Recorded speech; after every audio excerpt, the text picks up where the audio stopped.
자, 여야가 추석 연휴 민심의 향방에 촉각을 기울이면서도 또 한 번의 격돌을 준비하고 있습니다. 이런 가운데 윤석열 대통령은 다음 주 영국 엘리자베스 2세 여왕 장례식 참석을 고리로 외교 행보에 나서게 되는데요. 네, 정치권 소식 두 분과 짚어봅니다. 예. 조청래 전 여의도연구원 부원장, 남영희 민주당 인천동 미추홀구 을 지역위원장과 함께합니다. 두 분 어서 오십시오. 안녕하세요. 예.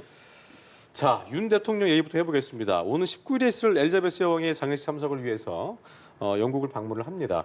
이 자리에 주요 정상들이 다 오기 때문에 한미 또 한일 정상 간의 만남 가능성도 나오고 있는 상황인데 양자회담이 만약 이루어지게 된다면 어떤 성과들에 집중을 좀 해야 될지 두 분의 의견부터 좀 들어보겠습니다. 먼저 조 부원장님 한 말씀 해주시죠. 이게 유엔 총회 참석 전에 지금 이루어지는 행사로 알려지고 그렇습니다. 있잖아요. 많은 이제 정상들이 유엔 총회장으로 갈 건데 19일 날 런던 웨스트민스터 사원에 있는 국장 행사에 지금 조문을 하시겠다는 거 아닙니까? 네. 이게 이제 공식적인 다자 외교 무대가 아니라 조문 외교의 무대이기 때문에 네. 글쎄요 거기서 양자회담이 가능할지 조금 의문스러운데요. 긴 얘기는 안 할 것이다. 만난다 네, 하더라도. 조문 외교에서 양자회담 그 판을 패는 게 쉽지 않지 않겠느냐 네네. 이런 추측이고요. 만약 만난다면은 예. 뭐 한미 정상 간에는 대북 문제와 같은 전통적 한미 동맹의 어제들이 있고 그거를 조율하고 재확인하는 문제. 그다음에 최근에 이제 그 인플레이션법 때문에 전기차 보조금 문제가 지금 현안으로 또 올라 있잖아요. 예. 그런 경제 현안도 뭐 논의하실 수가 있을 거라고 보고요. 기시다 총리는 지금 아직 결정은 안 된 것 같은데 왜냐하면 일본 국왕이 가고 수상이 가는 경우는 아마 없을 겁니다. 두 분 중에 한 분이 가실 걸로 보여지는데 예. 만약 기시다 총리가 가신다면 거기서는 뭐 한일 간에는 신뢰 구축의 문제가 있습니다. 오랫동안 정상 외교가 공백 상태에 있었기 때문에 예. 그런 신뢰 구축의 기회를 만드는 데 의미를 두는 정도의 대화가 있지 않을까 그렇게 추측해 봅니다. 네. 네. 남 위원장 보실 때는 어쨌든 뭐 이게 조문 성격의 방문이기 때문에 큰 어떤 뭐 의미 있는 만남이 있을지 없을지 모르겠습니다만 만약 이루어지게 된다면 어떤 부분에 좀 집중을 해야 될까요? 일단 뭐 지금 엘리자베스 2세 여왕의 장례식에 참석하시는 것이 명분이 있나 없나에 대한 이야기들이 많이 있습니다. 예. 저는 개인적으로 역대 대한민국의 대통령들 중에 엘리자베스 여왕과 생전에 인연이 있었던 대통령은 김대중, 노무현 두 대통령 정도라고 생각을 합니다. 네. 보통 장례식에 참석을 할 때에는 개인적인 인연 또는 뭐 다른 국가적으로도 어떤 명분이 있으려고 하면 그 전에 있었던 어떤 뭐 인연들이 있어야 되는데 윤석열 대통령과 특별한 인연이 없어 보이는 부분에 있어서 많은 분들이 꼭 참석을 해야 되느냐 뭐 이런 퀘스천 마크를 다는 것 같아요. 저는 이왕 결정된 거니까 준비를 잘했으면 좋겠다 이런 생각을 네. 합니다. 사실 대통령제 국가에서 대통령의 역할은 무엇보다 외교 수장으로서의 외교 현장에서의 그 비즈니스맨으로서의 역할이 아주 중요한 거 아니겠습니까? 그렇죠. 근데 저희가 그 윤석열 대통령의 외교 무대, 첫 무대를 나토 방문 때 확인을 했습니다. 그때 저는 굉장히 안타까웠던 것이 준비되지 않은 의전, 그리고 뭐 안보실 등 총체적으로 많은 의제들을 준비도 하지 않았지만 실제적으로 현장에 갔을 때 우리 대통령의 그 국격에 맞지 않은 의전 실수들이 굉장히 많았어요. 저는 그 부분이 이번에 절대 반복되어서는 안 된다. 그것이 굉장히 중요한 것 같고요. 또 이전에 지금 조금 앞서 우리 그 조 부위원장님께서 말씀을 해주셨는데 유엔 총회에 앞서서 한미 정상간, 뭐 한일 정상간 만날 시간이 길게 있을 것 같지는 않습니다. 그리고 예. 실제로 바이든 지금 대통령과 만나서 저희가 지난번에 정상간 회담 이후에도 실제로 저희가 받은 현금은 별로 없는 것 같아요. 왠지 잃은 것이 더 많은 것 같고 이런 상황에서 미국 내에 11월 달에 중간평가가 바이든 대통령에 있기 때문에 바이든 데이가 있다라고 말하지 않습니까? 그렇죠. 이런 상황에서 저희가 만나서 무엇을 얻어낼 것인가. 지금 뭐 친미 전략을 계속해서 내세우면서 저희가 중간자적인 균형자적인 외교를 제대로 못하고 있는 것에 대한 걱정들이 많은 상황에 저는 이번에 이 장례식 참석 이후에도 그 부분에 있어서 외교 현장에 어떤 실익을 가져올 수 있는 그런 답을 내놓을 수 있을지에 대한 걱정이 먼저 앞서는 겁니다. 그렇기 네. 때문에 남은 기간이 짧긴 하지만 예. 네. 어떤 아젠다를 가지고 만날 것인지에 대한 준비를 잘 하시고 의전 부분에 대한 사소한 실수도 없기를 바라는 마음입니다. 네. 이렇게 윤석열 대통령은 19일에 엘리자베스 2세 여왕의 장례식에 참석을 하기로 했습니다. 또 추석 직후의 일정을 좀 살펴보면 민주당 이재명 대표가 만나자 이렇게 둘이 만나자 이렇게 제안을 하지 않았습니까? 이거는 그럼 성사가 될 수 있다고 보세요? 성사되기 힘들겠죠. 시간이 사실 어렵다. 촉박합니다. 왜냐하면 뭐 3번 정도 벌써 제안을 한 상황이긴 한데요. 응답을 하려고 했으면 벌써 할 수 있었을 거라고 보고 즉각적으로 오늘 내일도 다 만날 수 있는 시간들이 있을 것 같습니다. 예. 하지만 대통령실의 답변을 보면 여당의 지금 내홍으로 인해서 여당의 지도부가 뭐 제대로 꾸려지면 그때 만나자라는 것은 제가 일정 부분 핑계같이 들리기도 하는데요. 저희 야당의 입장에서 볼 때는 그 대통령 측에서 보면 또 이해되지 않을 부분도 없습니다. 영수회담이라고 해서 야당 대표와 만날 수도 있겠지만 실질적으로 지금 국민의힘 내분 사태가 이렇게 심각한데 어떤 형식이라도 뭐 대통령 입장에서는 굉장히 불편할 것 같고요. 이재명 야당 당대표의 입장에서 볼 때는 지금 저희가 저도 이번에 추석 명절 오늘 마지막 날 연휴이긴 하지만 예. 연휴 직전부터 어제까지도 계속해서 뭐 이웃들도 만나고 친지들도 만났더니 이 지금 나라의 물가 정말 이 추석 밥상 제상에 올리는 그 물가가 너무 올라서 정말 큰 시름들을 하고 계세요. 네. 근데 이런 부분에 대한 야당의 책임, 그 다수 의석을 가진 야당 당수의 책임을 다하겠다라는 제안을 대통령이 받지 못하라는 부분이 참 안타까운 현실이죠. 저는 그것이 이제 결국 그 이유는 국힘 내홍에 있다. 그렇게 보죠. 조 부원장 네. 보실 때는 뭐 일단 남 위원장께서는 성사 가능성 낮게 보셨는데 이 영수회담 얘기가 나오면서 어떤 이게 이루어지려면 그만큼 명분도 있어야 되고 했을 때 뭔가 또 결과 도출돼야 될 텐데 그렇죠. 뭐 그렇게 아닐지라도 만남성의 보여주시기 만남이라도 있어야 된다는 뭐 의견도 있고 여러 분분한 것 같습니다. 어떻게 그래서 보겠어요? 뭐 만나는 게 나쁘지는 않죠. 않는데 이게 이제 뭐 결국 지금 말씀하신 것처럼 형식의 문제라든가 예. 만남 이후의 과정도 조금 생각은 해봐야 되거든요.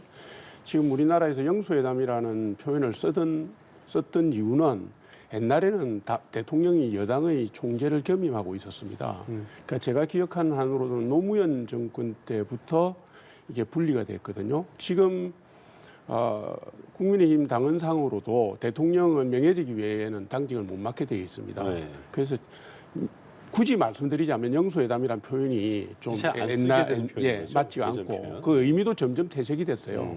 영수회담의 횟수를 쭉 보면은 옛날에 상김시대 때부터 계속 줄어들고 있습니다. 줄어들고 있다가 거의 안 하든가 한 번 정도 문재인 전 대통령이 홍준표 대표 만난 게 문재인 정권 5년 동안에 한 번 있었습니다.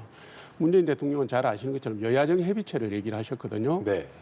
왜냐하면 지금 이제 대통령께서 국내외의 정치 현안, 경제 현안, 민생 현안을 풀어나가는 데 있어서는 여야와 함께 결론을 도출해내야 됩니다. 국회의 도움이 없이 갈 수가 없거든요. 그런데 지금 잘 아시는 것처럼 국민의힘이 지도체제가 안정이 되지 않은 상황에서 예.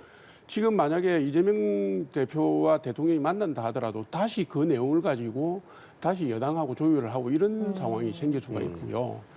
그리 되고 나면 이후에 계속 여야 대표 간의 회담도 따로 해야 될 거고 다자회담으로 계속 가야 될 건데 네.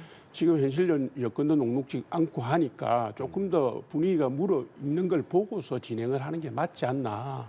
그래서 지금 영국 가시기 전에 하시는 거는 시간상으로 좀 촉박하지 않나 이런 생각이 제가 듭니다. 그럼에도 불구하고 꼭 좀 만나셨으면 좋겠다라는 말씀을 드리고 싶은 것이 유엔 총회에 또 참석을 하셔야 되지 않겠습니까? 지난 76차 지난해죠. 그때 문재인 대통령께서 BTS와 함께 유엔을 방문했을 때 전 세계 많은 유엔 가입 국가들에게 찬사를 받았던 기억을 하실 겁니다.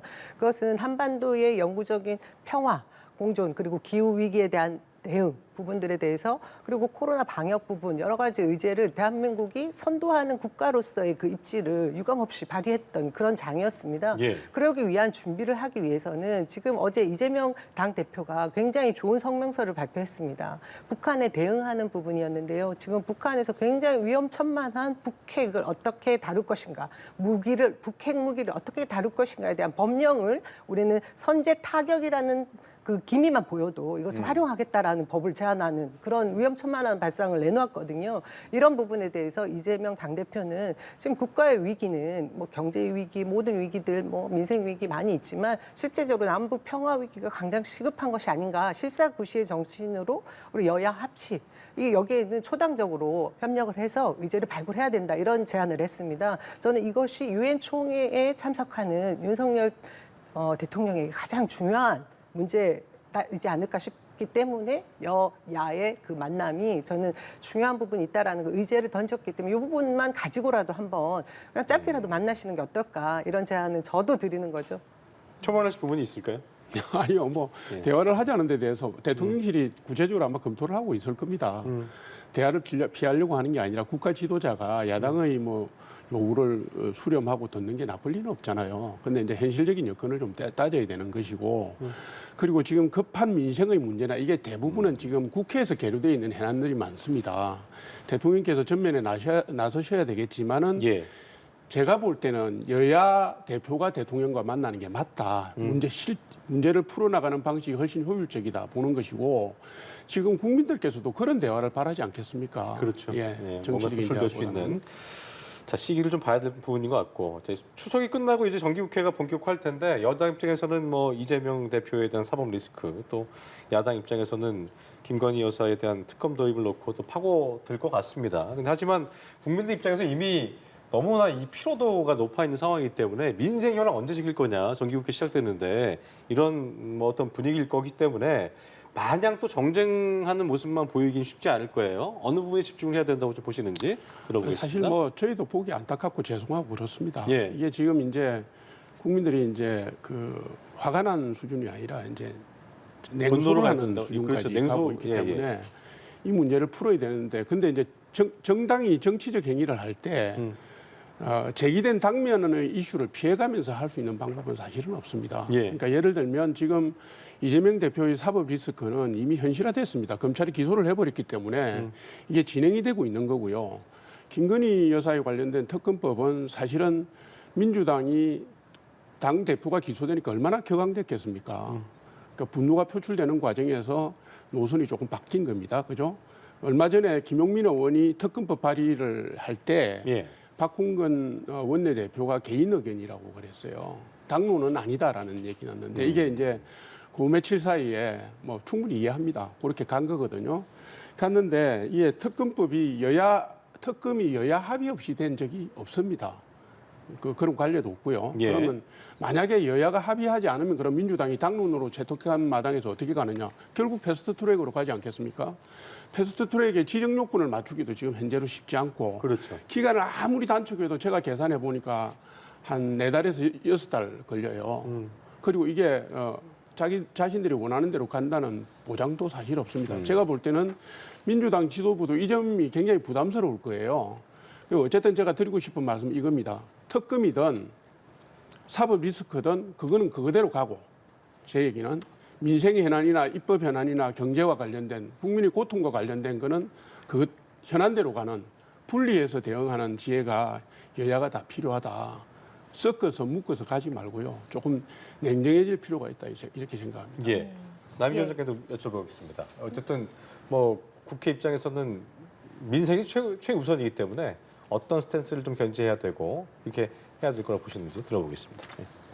민주당은 이미 투트랙 전략을 제시를 했습니다. 이재명 당대표가 되자마자 예. 민생 위기 극복 기구와 민주주의 후퇴 위기 극복 기구 두 기구를 설립해서 이것에 대응을 하자라는 얘기를 했고요. 지금 정기국회에 돌입해서 다룰 수 있는 것은 결국 민생 입법들을 뒷받침하는 것, 그리고 예. 또 제일 중요한 것이 내년도 예산을 어떻게 다룰 것인가 하는 거 아니겠습니까?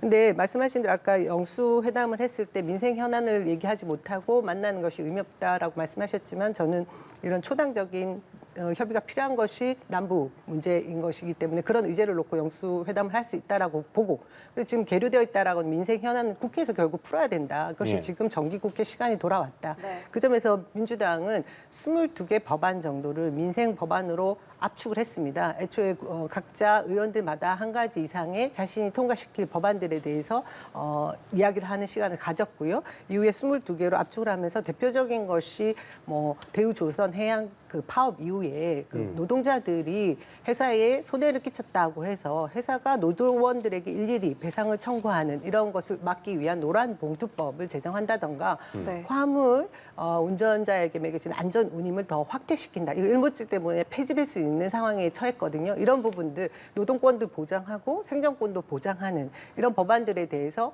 지금 민주당은 준비를 하고 있고요. 또 예산 부분입니다. 예산 부분 아까 안타까운 부분이 굉장히 많죠. 지금 우리 국가 재정이 굉장히 힘들다 이러면서 아주 뭐 재정을 축소시키겠다라고 얘기를 하지만 결국은 지난 국가 재정보다 한 30조 이상을 더 쓰겠다라는 계획을 지금 발표를 한 상황입니다. 예. 그 안에 자세한 내용들을 보면 민생 예산들이 대폭 축소되어 있는 부분들이 있습니다. 청년 일자리 문제, 노인 공공 일자리 문제, 뭐 이런 부분들도 심각한 거고요. 또 지역 화폐, 이것은 골목 상권을 살릴 수 있는 지역을 살리는 경제, 뭐 어떻게 보면 말초 신경들을 다 살릴 수 있는 그런 예산이라고 볼 수 있는데 전액 삭감을 했습니다. 이거는 정치적인 삭감이라고 생각하는 민주당은 굉장히 그 부분에 있어서 강하게 다시 복원을 할 것이고요. 또 중요한 것은 지난 수해 집중호우로 수해 현장에 대통령이 반지하 현장에 갔지요. 안타까운 그 일가족의 사고 현장을 가서 거기를 들여다보면서 대통령실은 또 그에 맞지 않게 말도 안 되는 웹서버를 만들어서 또 홍보도 했습니다. 근데 중요한 것은 지금 그 낙후돼 있는 공공임대 주거에 관련돼 있는 예산들 5조 6천억 이상을 삭감했다라는 거 아닙니까?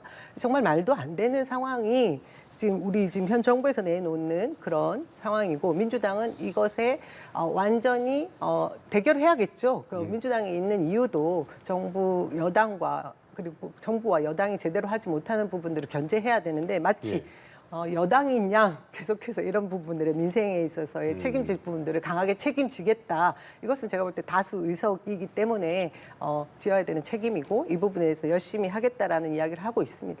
네, 정쟁 이슈와는 별개로 정기국회에서 민생은 정말 제대로 챙겨야 한다. 이런 부분에 있어서는 두 분의 의견이 일치하는 것 같습니다. 그렇습니다. 저희가 정당 이슈를 좀 더 살펴보면요. 국민의힘 상황 우선 정진석 비대위원장이 연휴 끝나는 대로 비대위원 인선 마무리한다.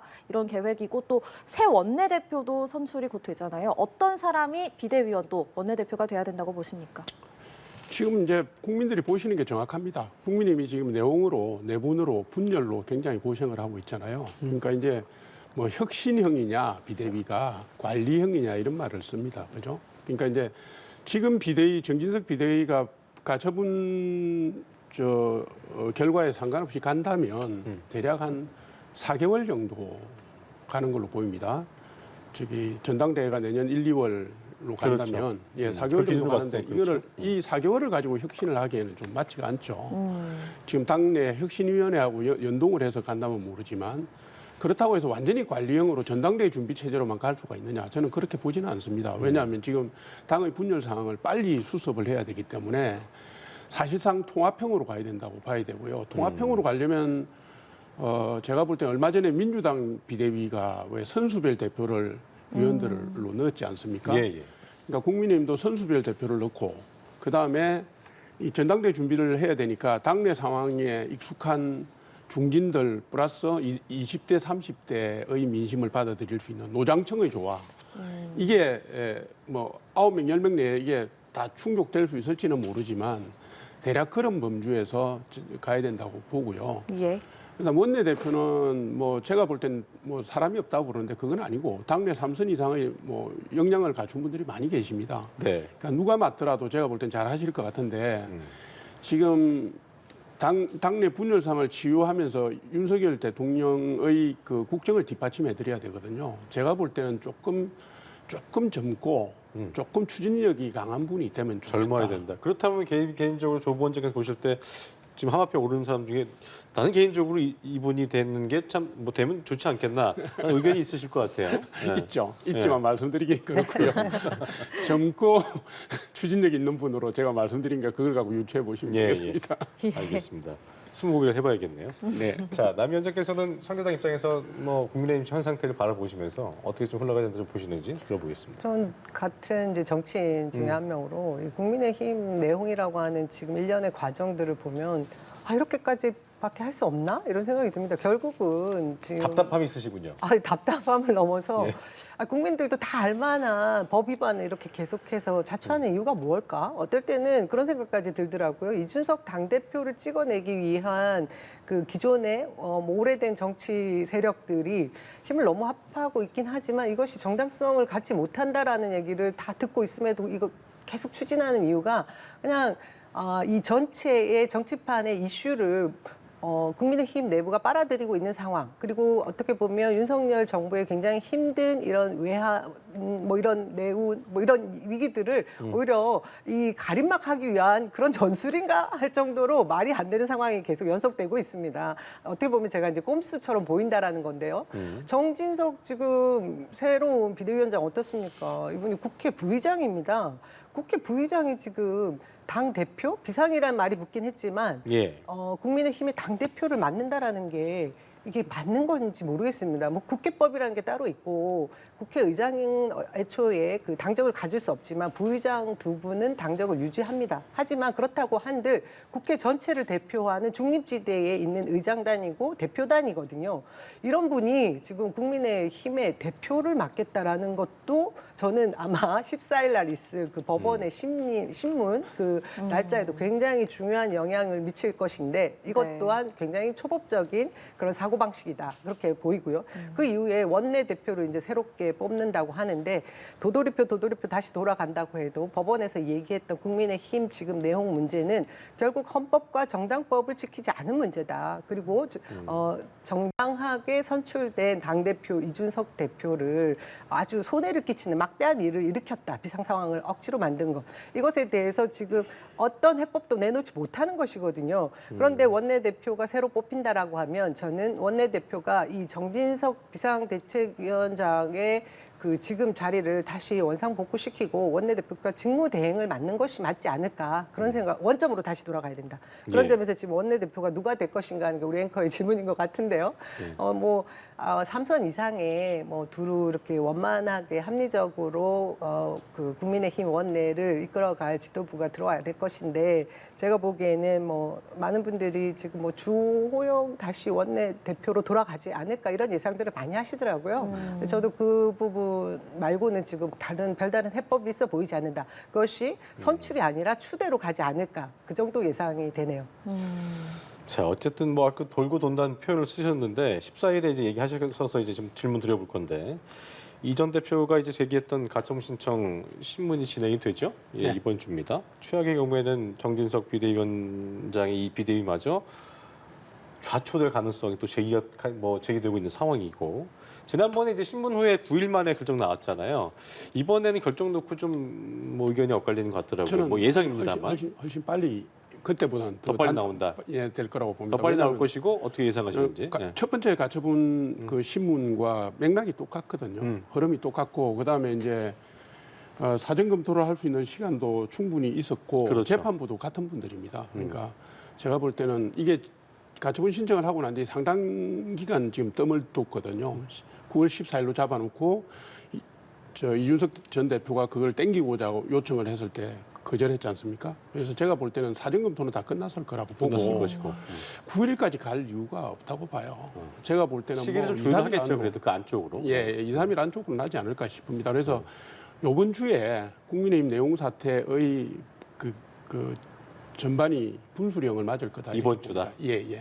네. 어떻게 예상하세요, 결과는? 좀 뭐 저희는 어차피 네, 추측입니다만. 예. 어쨌든 지난번에 그 전국위원회를 통해서 당헌 개정안을 할 때, 그 개정할 때 비상 상황에 대한 부분이라든가 비상 상황이 만들어졌을 때 당 대표와 최고위원의 권한 문제라든가 이걸 다 보완을 했잖아요.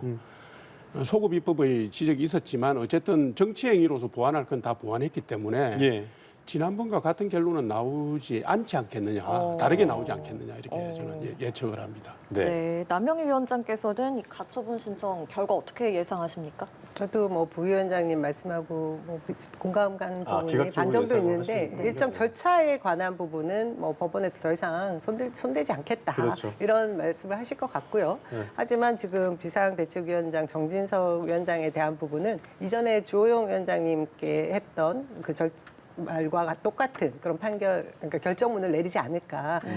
정당성이 없다라는 얘기를 할 것 같습니다. 정당성에 그래서 대한 부분들. 저는 결국은 지금 정당이라는 것은 민주적인 그 의사결사체로 자유롭게 만들어질 수 있지만 정당이 만들어진 이후에는 정당법에 준하는 그런 절차가 필요한 것이고 그것을 지키지 않은 국민의 힘에 대해서 법원에서 뭔가 철퇴를 가한 부분이 있는데 그것이 지금 고쳐지지 않은 부분을 그냥 인용할 수밖에 없지 않을까 하는 생각이 들어서 이준석 전 당대표의 그 여론조는 더 고조되지 않을까 싶네요. 네, 네. 여론전 말씀이 나와서 말인데요. 연일 SNS로 당원 가입을 독려하기도 하고 또 이번에는 포항에서 포착이 되기도 했고요. 그렇습니다. 이렇게 당원 가입을 독려하고 또 여론전에 나서는 게 이런 전략은 또 어떻게 평가를 하시는지 또 실제로 효과가 있는지도 묻고 싶거든요. 먼저 조청래 부원장께서 말씀 주실까요? 그러니까 이제 우리가 정치적인 사안을 볼 때 이슈 주기를 보잖아요. 지금 이제 이준석 대표와 관련된 이슈 주기는 지난번에 가처분 첫 번째 가처분 결정이 나왔을 때 제가 볼 땐 최고조에 달했다고 봅니다.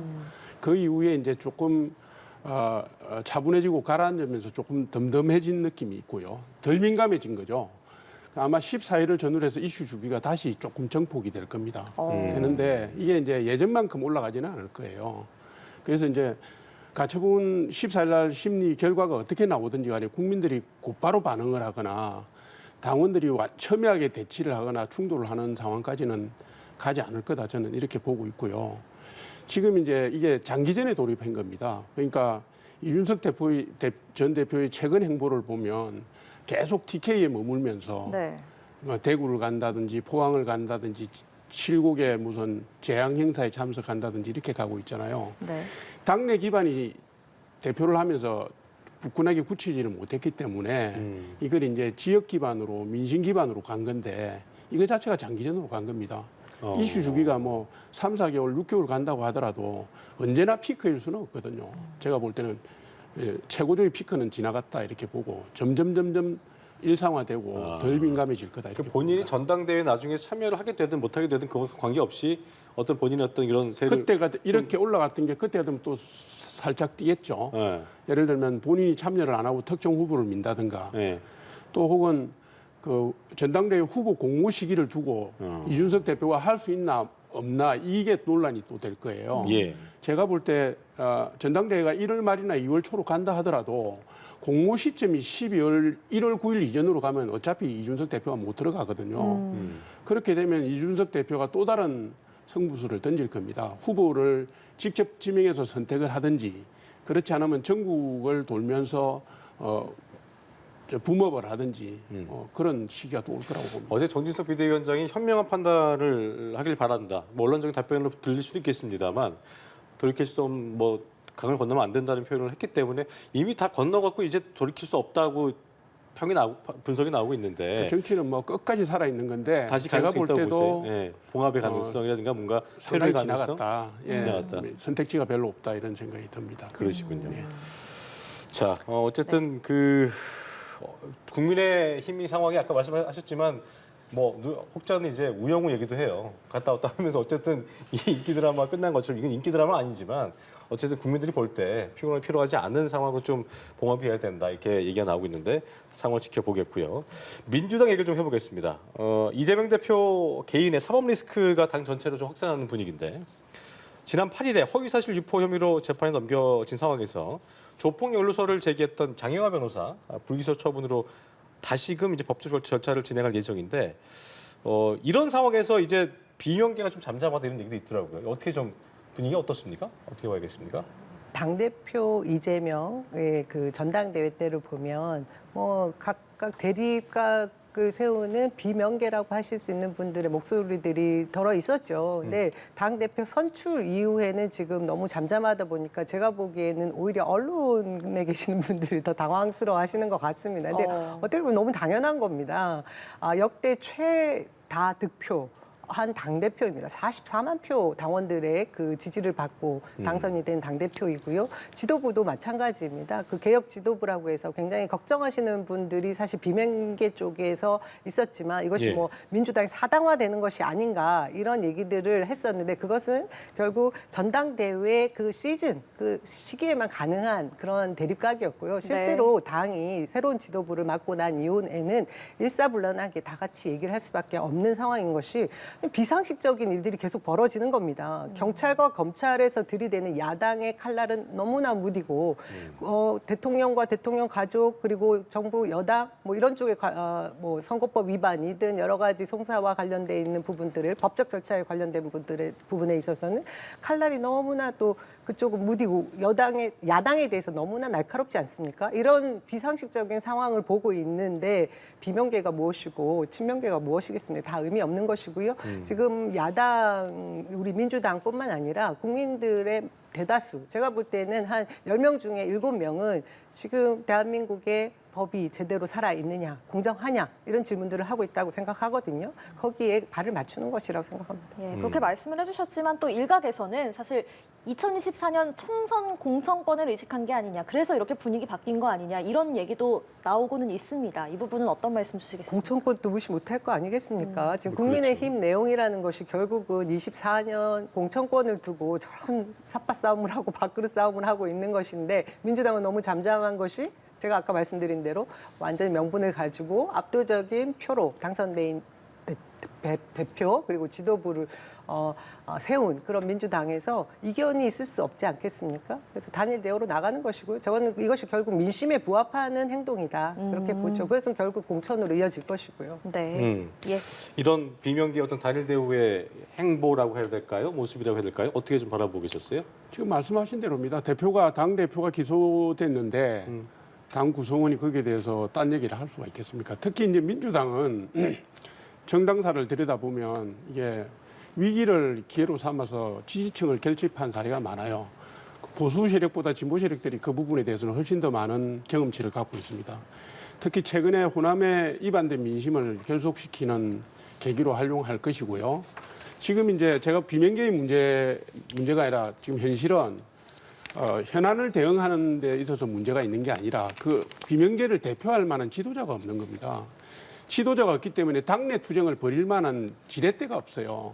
공천권의 문제도 명확한 지도자가 있고 그 지도자를 중심으로 해서 뭉치면 당내 지분이 만들어지고 개파가 만들어지고 하면 가는 건데 비명계 지도자들이 대선 이후에 다 주변부로 앉았지 않습니까? 예를 들면 이명박 대통령 때 박근혜 같은 비주류가 없는 거죠. 예. 네, 그렇게 보시면 되겠습니다. 예, 알겠습니다. 오늘 여기까지 듣겠습니다. 정치권 소식 조청래 전 여의도연구원 부원장, 남영희 민주당 인천동 미추홀구 을 지역위원장과 함께 나눠봤습니다. 네. 고맙습니다. 두 분 고맙습니다. 고맙습니다.